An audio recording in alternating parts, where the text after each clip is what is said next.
ఏవైతే మేము కూటమి ప్రభుత్వం వర్మ గారు కానీ ఇక్కడ ఉన్న మా జనసేన నాయకులు కానీ ఎంపీ ఉదయ్ శ్రీనివాస్ గారు మేమందరం కూడా ఏవైతే మాట ఇచ్చామో దాన్ని నిలబెట్టుకునే దశలో మేము ఈరోజు ముందుకెళ్తా ఉన్నాం. మనస్ఫూర్తిగా ఇది కుటుంబ ప్రభుత్వం అందరం కలిసి పనిచేస్తున్నాం. కొంచెం ప్రత్యేకించి మీ అందరికీ ధన్యవాదాలు తెలియజేసుకుంటూ, లా అండ్ ఆర్డర్ మేము కాంప్రమైజ్ అయ్యే వ్యక్తులం కాదు. ఎవరిని తప్పులు చేసి క్రిమినల్ యాక్టివిటీస్ ఎవరిని వెనకేసుకున్నాం అది మీ అందరికీ తెలుసు. కన్సర్న్ ఎస్పీ గారికి కానీ పోలీస్ శాఖ అధికారులకు కానీ ఏ స్థాయి అధికారికి ఇంక్లూడింగ్ కానిస్టేబుల్ స్థాయి నుంచి ఉన్నతాధికారుల దాకా చాలా క్లియర్ కట్ ఆదేశాలు ఇచ్చాం. ఎలాంటి అసాంఘిక కార్యక్రమాలు ఉన్నా ఎలాంటివి ఉన్నా కానీ చాలా స్ట్రిక్ట్ యాక్షన్ తీసుకుని ఇర్రెస్పెక్టివ్ ఆఫ్ పార్టీస్. అందుకని దీంట్లో మీరు చెప్పండి ఫీడ్బ్యాక్. ఎందుకంటే నేను చెప్పడం కంటే కూడా ఏదైనా తప్పులు ఉంటుంది. ఎందుకంటే ఇది ఆన్గోయింగ్ ప్రాసెస్.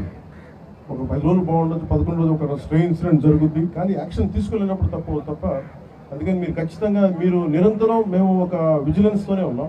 అందుకని ఖచ్చితంగా ఇది పిఠాపురం ప్రజల రక్షణతో ఉండాలని మనస్ఫూర్తిగా మేము నాయకులందరూ కలిసి పనిచేస్తాం. ఇన్ కేస్ ఓవర్ సైట్ ఏదైనా ఉంటే దయచేసి ఉన్నతాధికారులు కానీ మా దృష్టికి కానీ అందరి దృష్టికి తీసుకొస్తే ఖచ్చితంగా